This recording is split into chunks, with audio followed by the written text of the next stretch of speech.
అందరికీ praise lord. నేను మీ ఆదల రవి. క్రైస్తవులందరూ క్రైస్తవ్యం పైన ఎక్కడైనా గొడవలు జరుగుతున్నాయి, ఎక్కడైనా కొట్లాటలు జరుగుతున్నాయి అంటే కాస్త మీ పనులు మీ సొంత పనులు మీరు చేసుకుంటూ దానిపైన ఒక కన్నేసి ఉంచండి, 2 చెవులేసి ఉంచండి.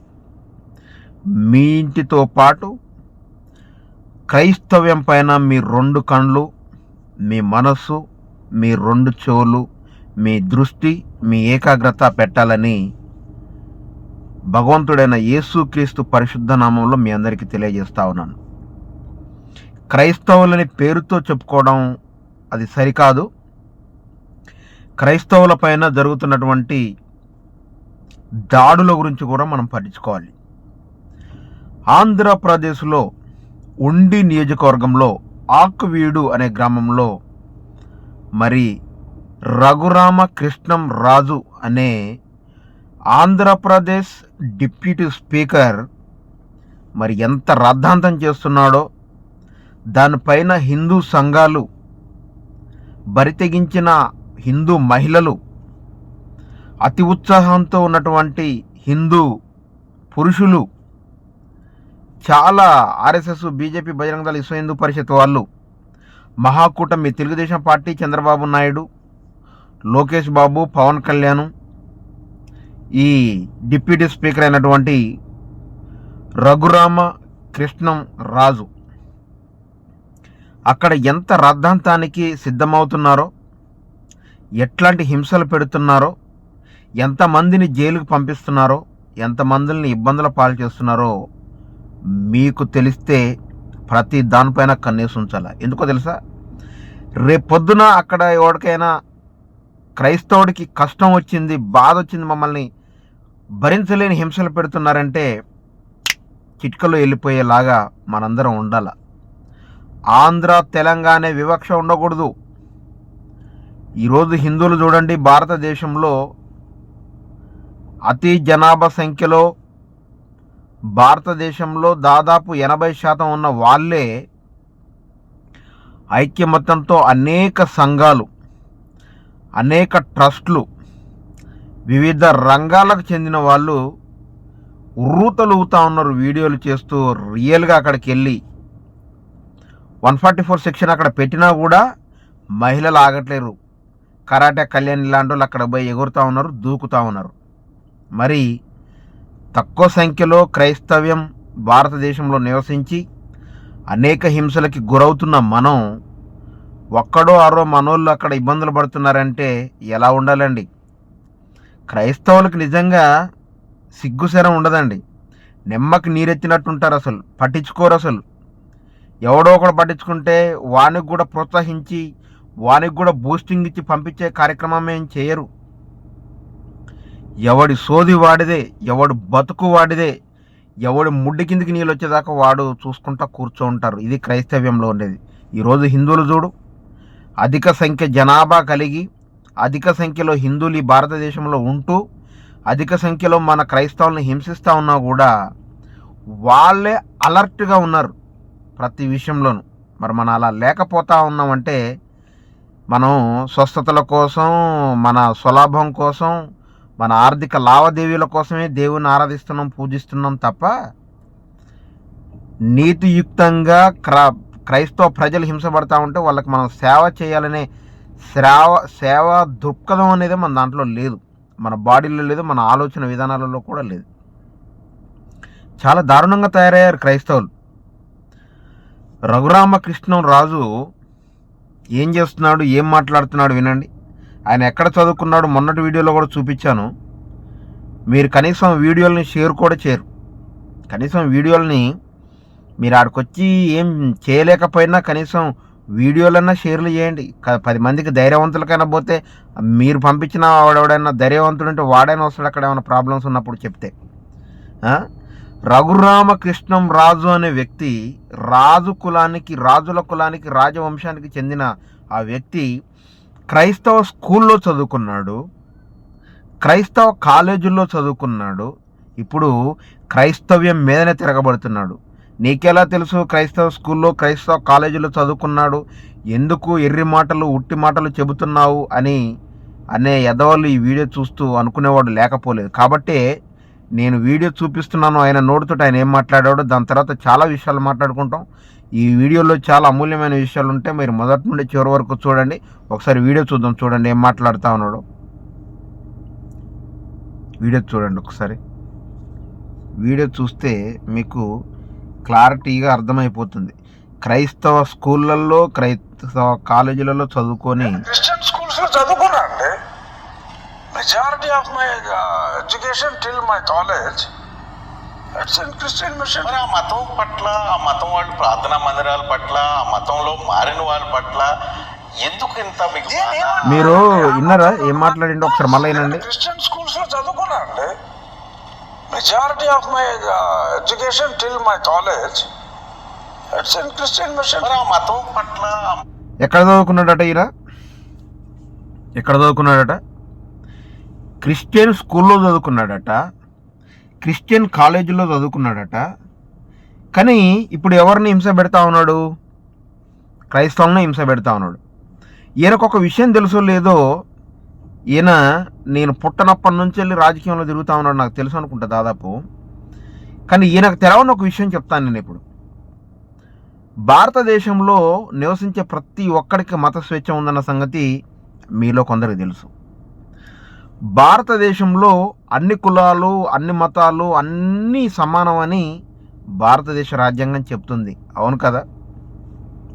అలాంటప్పుడు ఈయన మొన్న ఏమన్నాడు? ఈయన ఏమన్నాడు? ఆంధ్రప్రదేశ్లో ఉండి నియోజకవర్గంలో ఉన్నటువంటి 113 చర్చిలు ఏదైతే ఉన్నాయో వాటికి నోటీసులు పంపిస్తున్నాను అన్నాడు. నోటీసులు దేనికండి అంటే, మీరు కట్టుకున్న చర్చిలు పర్మిషన్ తీసుకొని కట్టారా, పర్మిషన్ తీసుకోకుండా కట్టారా అని. పర్మిషన్ అంటే చర్చిలకి పర్మిషన్ తీసుకొని కట్టారా, చర్చిలకి పర్మిషన్ తీసుకోకుండా కట్టారా? అసలు మీ చర్చిలకి కాగితాలు ఉన్నాయా మీరు చర్చి నడపాలంటే అనే దానికే కదా నువ్వు నోటీసులు పంపించింది. దేనికి? రఘురామకృష్ణరాజు గారు నోటీసులు పంపించింది దేనికంటే, మీరు నడుపుతున్న చర్చి ఏదైతే ఉన్నాయో 113 చర్చిలు ఉన్నాయని ఆయనకు తెలిసింది. ఆ 113 చర్చిలకి నోటీసులు పంపించిన ఉద్దేశం ఏంటంటే, మీరు చర్చీలు లీగల్గా కట్టారా, ఇల్లీగల్గా కట్టారా, అంటే మీరు పర్మిషన్ తీసుకొనే కట్టారా, పర్మిషన్ తీసుకోకుండా కట్టారా అనేది ఆయన ఉద్దేశం. నేనేం చెప్తున్నానంటే ఆయనకి షాకింగ్ న్యూస్. భారతదేశంలో నువ్వు ఆ కరాటే కళ్యాణ్ అంటా ఉంది, మేము అది ఒక నిమిషం విందాం చూడండి. మీరు మా జోలికి రానంతసేపు మేము ఎవ్వరి జోలికి వెళ్ళాం. హిందువులు చాలా సామరస్యంగా ఉండాలని చూస్తారు. మీరు ఎక్స్ట్రా చేసి మాకు ఇక్కడ పూజలు అవ్వకూడదు, మేము క్రిస్టియన్స్ ఎవరు పూజలు చేసేవారు లేరు, మాకు ఇక్కడ సౌండ్లు వస్తే మాకు పూజలు చేస్తే కష్టం, మాకు మంత్రాలు వినపడకూడదు అంటే మీ చర్చిలో పాడే పాట కూడా మాకు వినపడకూడదు. మేము ఒప్పుకోం. ఇక్కడే కాదు, ఎక్కడెక్కడ అక్రమ చర్చలు అన్ని కూడా ముగిస్తాం. ఇదే మా శపథం. ఇది క్లియర్ అంతే. కళ్యాణి, నీకును రఘురామకృష్ణరాజు గారికి నేను ఒక మాట చెప్తున్నాను. మీ గుళ్ళు, ఇప్పుడు మీరు ఉండి నియోజకవర్గంలో ఉన్నటువంటి ఆకువీడులో అనే గ్రామంలో మీరు ఏదైతే పెత్తానాలు చేస్తూ ఉన్నారో, 113 చర్చిలకు మీరు ఏదైతే నోటీసులు పంపించారో, మీరు అక్కడ వరకే మీ దేశం, మీ మతం, మీ ప్రాంతం ఉందని మీరు అనుకుంటే, భారతదేశంలో తెలంగాణ ఉంది, హిందువులు లేరా? ఆంధ్రప్రదేశ్ ఉంది, హిందువులు లేరా? హిందూ దేవాలయాలు లేవా? వేరే రాష్ట్రాలలో హిందూ గుళ్ళు లేవా? హిందువులు లేరా? అక్కడ కూడా క్రైస్తవులు ఇక లేస్తారు. ఊరుకోరు క్రైస్తవులు పిల్లిని ఒక రూమ్లో బంధించి కొడితే అది పులిలా తిరగబడుతుందన్న సామెత ఎలా ఉందో, క్రైస్తవుడు ఇక లేవటానికి లేస్తున్నారు. ప్రతి క్రైస్తవుడు కూడా లేస్తున్నారు. మీరు గుళ్ళు కట్టారు, మీరు చర్చిలకి 113 చర్చిలకి నోటీసులు అయితే ఎలా ఇచ్చారో, మీరు కట్టే దేవాలయాలకి, మీరు కట్టే రామాలయాలకి, మీరు కట్టే వెంకటేశ్వర్ల గుడికి మీరు కట్టే ఆ హనుమంతుల గుడికి మీరు కూడా పర్మిషన్లు తీసుకొని కట్టాలి. లేకపోతే మేము కూడా నోటీసులు పంపిస్తాం. ఇది మీకు షాకింగ్ న్యూస్ అయి ఉండాలి దాదాపు. ఎందుకంటే మా క్రైస్తవుల్లో కూడా నాయకులు అని చెప్పేవాడు కానీ, నాయకత్వం వహించేవాడు కానీ, లాయర్లు కానీ, జడ్జిలు కానీ ఇంతవరకు ఎవడు ఎక్కడ మాట్లాడని అంశం ఏంటంటే, మీ గుళ్ళకు కూడా మేము నోటీసులు పంపిస్తాం. మీరు ఎక్కడెక్కడైతే మీ దేవాలయాలు కట్టారో, మీ హనుమంతుడి దేవాలయం, మీ వెంకటేశ్వర్ల స్వామి దేవాలయం, మీ రాముడు దేవాలయం, మీ సీత దేవాలయం, మీరు ఎక్కడెక్కడైతే అయ్యప్ప స్వాములు గుళ్ళు కట్టారో ప్రతి దానికి మేము కూడా ఒక కమిటీ వేసుకొని మా క్రైస్తవులంతా ఒక యూనిటీకి వచ్చేసి భారతదేశంలో ముఖ్యంగా ఆంధ్రప్రదేశ్, తెలంగాణలో ఉన్నటువంటి ప్రాంతాలలో ప్రతి రామాలయానికి, ప్రతి ఆంజనేయుడి గుడికి, ప్రతి వెంకటేశ్వర్ల స్వామి గుడికి, ప్రతి అయ్యప్ప స్వామి గుడికి ఏముండాలి? ఆర్డర్ తెచ్చుకొని మీరు కట్టుకున్నారా? మీరు పర్మిషన్ తెచ్చుకొనే కట్టుకున్నారా? మీకు అసలు పర్మిషన్ అంటే ఏంటో తెలుసా? భారతదేశంలో నివసించే ప్రతి ఒక్కడికి చట్టం సమానం. అది క్రైస్తవుడైనా, అది హిందూ అయినా, అది ముస్లిం అయినా, మత స్వేచ్ఛకు భంగం కల్పించకుండా, చట్టానికి విరుద్ధంగా లేకుండా గ్రామ పంచాయతీల్లో, పోలీస్ స్టేషన్లో ప్రతి ప్లేస్లోకి వెళ్ళి పర్మిషన్ తీసుకోవాలా. ఏమైనా పర్మిషన్ తీసుకోవాలా?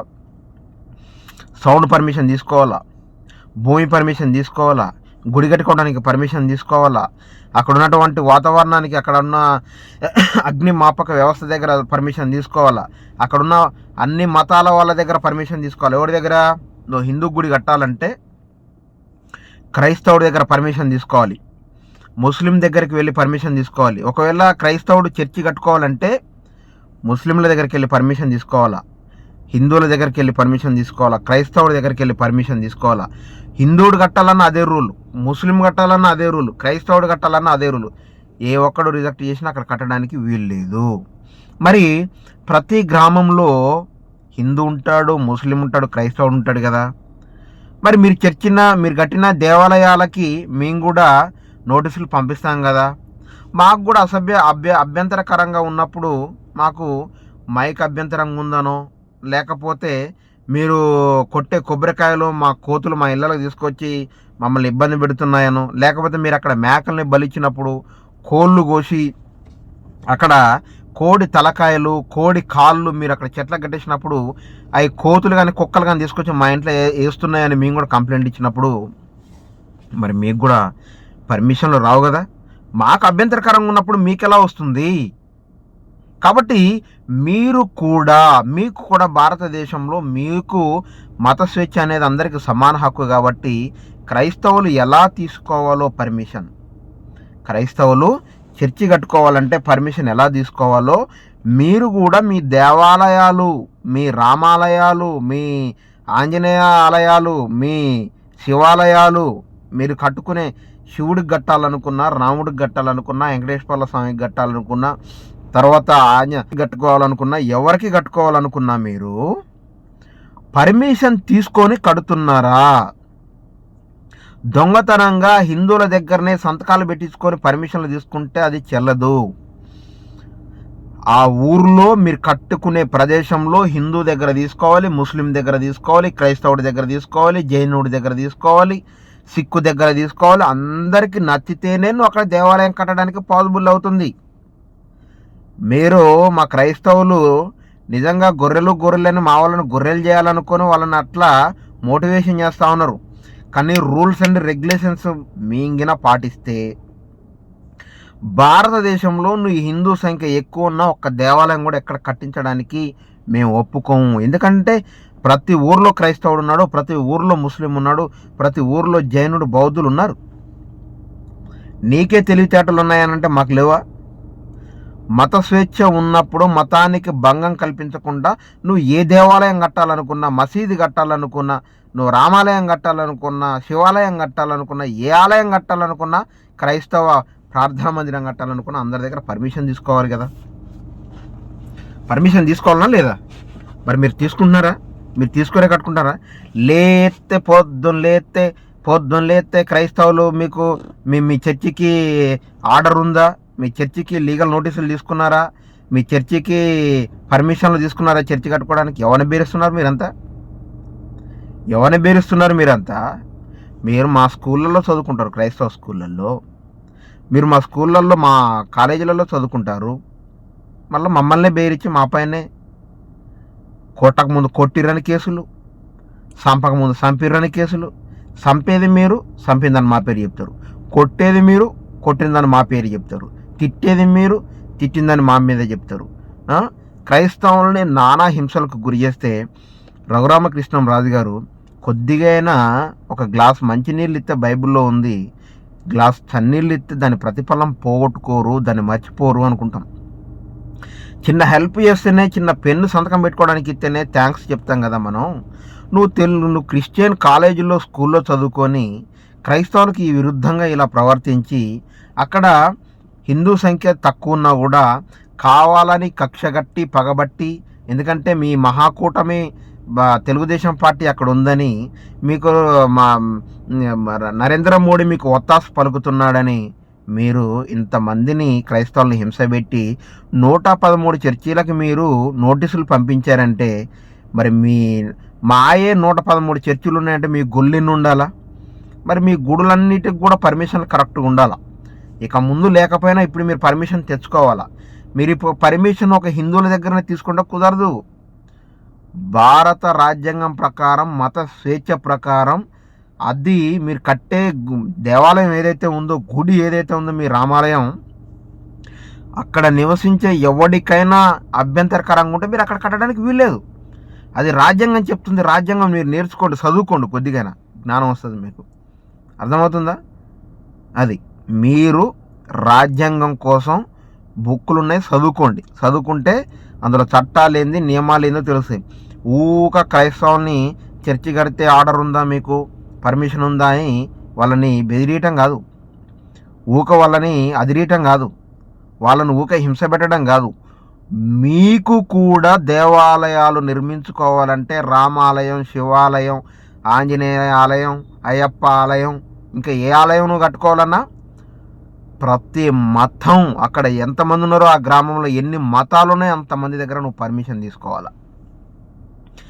నిజానికి మీరు అలా తీసుకోగలిగితేనే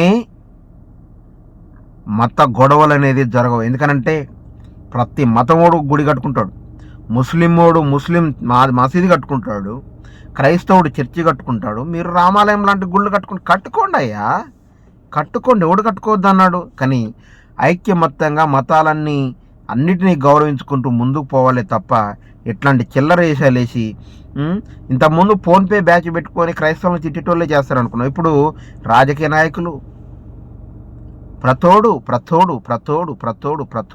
అదొక అలవాటు అయిపోయింది భారతదేశంలో. ఏ దేశంలోనైనా ఉందా ఈ మతాల కోసం గొడవలు పెట్టుకొని తన్నుకొని చచ్చిపోవడం అనేది? ఎక్కడ ఉందా? డిప్యూటీ స్పీకర్ అయి ఉండి, ఆయన నరేంద్ర మోడీ ప్రధానమంత్రి అయి ఉండి, మీ స్వలాభం కోసం మీరు డిప్యూటీ స్పీకర్ అయ్యారు, మీకు కాంట్రాక్టులు ఇవ్వట్లేదా? మీకు రావట్లేదా డబ్బులు? సరిపోవట్లేదా డబ్బులు? పర్సంటేజీలు తీసుకోవట్లేదా? కోట్ల ఆస్తులున్నా సరిపోవట్లేదా? వేల కోట్ల ఆస్తులు ఉన్నాయి కదా, మీకు సరిపోవట్లేదా? ఇంకా మతాల మధ్య గొడవలు పెట్టాలా? బీద ప్రజలను బతకనీయరా? క్రైస్తవ్యాన్ని భారతదేశంలో బతకనీయరా? అలాంటప్పుడు భారతదేశం లౌకిక దేశం అని ఎందుకు రాశారు రాజ్యాంగంలో? వాళ్ళకి బలిపెక్కువే రాశారనుకుంటున్నారా? లేకపోతే మీకు చదవటం చేతగాక, రాజ్యాంగం అర్థం కాక మీరు ఇలాంటి ప్రయోగాలు చేస్తూ ఉన్నారా? క్రైస్తవుడికి 113 చర్చిలకు మీరు ఎలా అయితే పర్మిషన్లకి నోటీసులు పంపించారో, మీరు కట్టాలనుకునే దేవాలయాలకి కూడా పర్మిషన్లు కావాలి. అలా అయితేనే మీరు దేవాలయాలు కట్టించారు. లేకపోతే మీరు చర్చిలు గొడవకొడితే మీ దేవాలయాలు మేము కూడా గొడవకొడతాం. మీరు రామాలయం కట్టుకోండి, మా చర్చిలు మీరు గోలగొట్టారనుకో, జేసీబీ పెట్టి ఏదో పెట్టి పర్మిషన్ లేదని. మీ రామాలయానికి పర్మిషన్ లేకపోతే మేము కూడా గోలగొడతాం. రామాలయానికి పర్మిషన్ నువ్వు హిందూ ఒక్కడి దగ్గరనే తీసుకొస్తే కుదరదు సుమి. ముస్లిం దగ్గర తేవాలి, క్రైస్తవుడి దగ్గర తేవాలి. ఆ ఊళ్ళో ఉంటారు కదా ముస్లింలు, క్రైస్తవులు, జైనులు, బౌద్ధులు ఉంటారు కదా, ఒక్కడో ఇద్దరు, వాళ్ళ దగ్గర కూడా మాకు అభ్యంతరం లేదన్న లెటర్ తీసుకొస్తేనే మీరు కట్టడానికి పాసిబుల్ అవుతుంది. ఇది రాజ్యాంగం, చట్టబద్ధం. నేను ఇప్పుడు బాగా మొదటి నుండి చివరి దాకా మాట్లాడింది నేను నాకు అనుకూలంగా మాట్లాడలేదు. నేను చట్టం, రాజ్యాంగం గురించి మాట్లాడాను, రూల్స్ గురించి మాట్లాడాను, పర్మిషన్ల గురించి మాట్లాడాను. ఓకేనా? మీరు అలా చేస్తే మేము ఇలా చేస్తాం. ఇంకేదో మాట్లాడుతూ ఉంది కరాటే కళ్యాణి ఇంకా నోటికొస్తే ఏది వస్తే అదే మాట్లాడుతూ ఉంటుంది. ఒకసారి చూద్దాం. రామాలయం జరగాలి, రామాలయం కట్టాలి. ఆ త్రిపులార్ గారితో పాటుగా మేము నడుస్తాం. ప్రతి హిందూ సంస్థ నడుస్తాం, నేనే కాదు, నాతో పాటు ప్రతి హిందూ సంస్థ, ప్రతి హిందూ బంధువు నడుస్తారు. నేను వాళ్ళందరి తరఫున హామీ ఇస్తున్నా, ఖచ్చితంగా ఉంటాం. మేమందరం పని చేస్తాం, మేమందరం ఉంటాం. హరికథ కూడా అక్కడ చెప్తాను. గుడి కట్టిన తర్వాత వాళ్ళు నచ్చకపోతే చెవులకి ఏమైనా పెట్టుకోమని చెప్పండి. శంకుస్థాపన ఏం జరిగినా వస్తామండి. వాళ్ళు ఫోన్ చేయాలి, ఇక్కడ విషయం జరుగుతుందని తెలియాలంతే. తెలిస్తే వచ్చేస్తాం, తెలియకపోతే రాలేకపోతాం. కానీ తెలిస్తే మాత్రం వస్తాము. నా ఇన్వాల్వ్మెంట్ ఉంది కాబట్టి అంత దూరం నుంచి ఇప్పుడు వచ్చాను. నా ఇన్వాల్వ్మెంట్ ఉంది. రాముడి కోసం ఎంత దూరం, రాముని వారము మాకేం విచారం అంటుంటాం మేము. స్వామి నీదే భారవాడు వచ్చాం. కానీ ఏం చేశారు వీళ్ళందరూ, కొంచెం ముందే ఆపేసి అమ్మో వెళ్తే ప్రాబ్లం అయిపోద్దని వాళ్ళ బాధ వాళ్ళది. వాళ్ళ ఉద్యోగాలు పోతాయి కాబట్టి వాళ్ళు కూడా మనం గౌరవించాలి. బట్ 144 ఉన్నప్పుడు సెక్షన్ మనం కూడా కాన్స్టిట్యూషన్ గౌరవించాలి. అలా అని చెప్పి నాకు ఆర్టికల్ 21 ప్రకారం నాకు రైట్స్ ఉన్నాయి. సో దాన్ని వాళ్ళు వైలేట్ చేయకూడదు. అదే చేశారు ఇప్పుడు. సో నేను అదే అంటున్నా, 20 కిలోమీటర్స్ ముందు మీకేం పని? అక్కడికి ఎంటర్ అయితే మీరు ఆపండి. ఎంటర్ అవ్వకుండా అంటే ఆపేస్తే ఇదేంటి? అసలు నా రైట్స్ కూడా నాకు లేవన్నమాట. నన్ను నిర్బంధించారు. సో నేనైతే మాత్రం వాళ్ళకి చర్చిలు ఎలాగైతే మాకు ఇబ్బందిగా ఉన్నాయో, మా రామాలయం ఇబ్బంది అయితే, ముందు మీరెవరు? నాకు ఒక క్వశ్చన్ చెప్పమనండి, వాళ్ళెవరు? చూడకలేని నీకు ఒక మాట చెప్తున్నాను. జీవితంలో నీకు తెలియని ఒకే ఒక గొప్ప విషయం చెప్తున్నాను. ఈ విషయం విను. నీకు రాజ్యాంగం అంటే ఏందో తెలియదు, చట్టం అంటే ఏందో తెలియదు, సెక్షన్లు అంటే ఏందో తెలియదు. మైక్ ఇస్తే గై గై గై గై అని మొత్తుకుంటా ఉంటావు. 113 చర్చిలకు మీరు ఎలాగైతే లీగల్ నోటీసులు పంపించారో మేము మీకు కూడా మీ దేవాలయాలకు అలాగే పంపిస్తాం. మీరు మా చర్చిలు కూలగొట్టాలనుకున్నా, పడగొట్టాలనుకున్నా మాకు పర్మిషన్ లేకపోతే మీరు పడేయండి, ఓకే, బాగుంటుంది. మీ గుడులకి అన్ని మతాల దగ్గర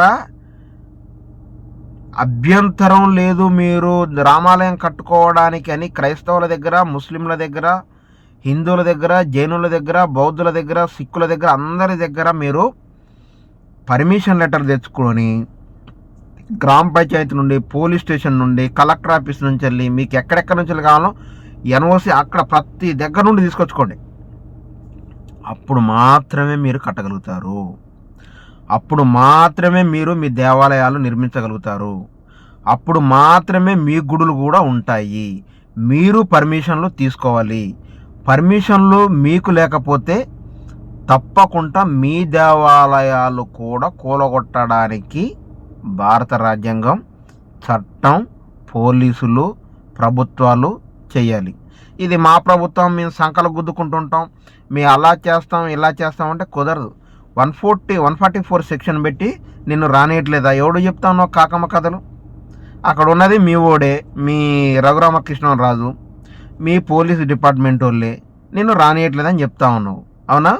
గుడులు కట్టుకోవడానికి, చర్చిలు కట్టుకోవడానికి నీకు పాసిబుల్ కావట్లేదు. నీకు అక్కడ అర్థమవుతా ఉందా? హిందువులు జోలుకొస్తే ఊరుకోవా? ఏం చేస్తావమ్మా? నువ్వేమన్నా బాడీ బిల్డర్ కరాటే అని పెట్టుకున్నంత మాత్రాన, కరాటే కళ్యాణాన్ని పిలుచుకున్నంత మాత్రాన నువ్వు నిజంగా కరాటే వచ్చా? నీకు అందరిని కూడా చంపేస్తావా? దేవుడువా నువ్వు? భయపెడుతున్నావా ప్రజల్ని? ఏంటి త్రిపులార్ గారితో కలిసి అన్నీ చేస్తావా? త్రిపులార్ గారు క్రైస్తవ స్కూల్లో చదువుకున్నట్టాడు, ఒకసారి అడుగు. త్రిపులార్ గారు క్రైస్తవ కాలేజీలో చదువుకున్నాడట, ఒకసారి అడుగు. ఎందుకు చదువుకున్నావు నాయనా అని. అర్థమైందా? లాభం అంతా క్రైస్తవుల దగ్గర, క్రైస్తవ సంస్థల దగ్గర పొందుతారు. హిందూ సంఘాలతోటి, హిందూ ట్రస్ట్లతోటి, హిందూ ఫౌండేషన్లతోటి, హిందూ సంస్థలతోటి ఉండి క్రైస్తవులను ఇబ్బంది పెడతారు మీరు. అవునా? మీరు చేసేది ఏమీ లేదు. పిల్లిని రూమ్లో బంధించి కొడుతున్నారు, తిరిగి పుల్లు అవుతున్నాయి క్రైస్తవులు. ఖబర్దార్, తప్పకుండా మీకు చేస్తే జరుగుతుంది. తిరుమలారి గారికి మరి తలకాయ పనిచేస్తుందో లేదో నాకైతే తెలియదు. రాజ్యాంగం చదువుకొని మీరంతా బాగుపడితే బాగుంటుంది అని నేను మీ అందరికీ తెలియజేస్తున్నాను. మరి ఈ వీడియోని అందరూ షేర్ చేయండి. క్రైస్తవులారా, అలర్ట్గా ఉండండి. ఎక్కడ గొంగ అక్కల్లాగానే ఉంటే చూసిన ఈ కరాటే కళ్యాణి ఎక్కడనో హైదరాబాద్లో ఉండాల్సింది ఆంధ్రప్రదేశ్ పోయి మాట్లాడుతూ ఉంది. మరి మనమేమో ఎక్కడ వేసిన గొంగడ అక్కల్లాగానే ఉంటున్నాం. అర్థమైందా? ఎక్కువ జనాభా సంఖ్య ఉన్న వాళ్ళే అగ్రెసివ్ తోటి ఉరుకులు పరుకులు పెడతా ఉన్నారు. మరి మన క్రైస్తవుడికి కష్టం వస్తే మనం కారే కన్నీటి బొట్టులాగా ఉండొద్దా? వాళ్ళు కయ్యానికి వస్తే ఎత్తిన చేతిని నరికే కత్తిని మనం అవద్దా? అవ్వాలి. కాబట్టి మీరందరూ తప్పకుండా క్రైస్తవ్యం కోసం పోరాడాలి. నేను ఒక్కనో ఇంకొకడో పోరాడితే కాదు ఇది. అందరూ పోరాడాలి, అందరం వెళ్ళాలి. సమస్య వస్తే మనందరం పరిష్కరించాలి. చట్టాలను తెలుసుకోవాలి, లా తెలుసుకోవాలి, రాజ్యాంగం తెలుసుకోవాలి, లౌకిక విధానం ఏందో, మత స్వేచ్ఛ ఏంటో అందరూ తెలుసుకోవాలి. నేను ఒక్కనే కాదు, చూసే మీరందరూ కూడా. అందరికీ నమస్కారం. Praise the lord.